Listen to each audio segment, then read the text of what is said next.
Mani erim parazitda hech ham tushunmaydi-da mani. Mani erim bunaqa qiladi, bunaqa qiladi, bunaqa qiladi, pul bermaydi-da. Mana qarang, menda emas qo'yib, to'g'rimi? Eringiz pul bermayapti. Kimga bermayapti? Sizga bermayapti. Demak, bu yerda nimani anglash kerak? Ot yozinglar-chi. Nimani anglash kerak? Eringiz bu siz kecha tanlagan eringiz yoki bugun siz tanlagan eringiz.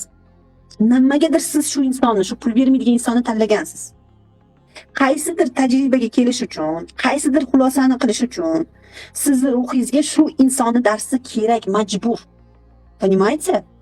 Nimaga kerak bu inson? Qochmang. Faqat qochmang, iltimos. Ya'ni anglashdan qochmang demoqchiman. Qarab chiqing, nega bu inson sizni o'stirish uchun keldi? Qaysi jihatlarda o'stingiz yoki bo'lmasa eringiz o'tmishda sizga zulm qilgan edi.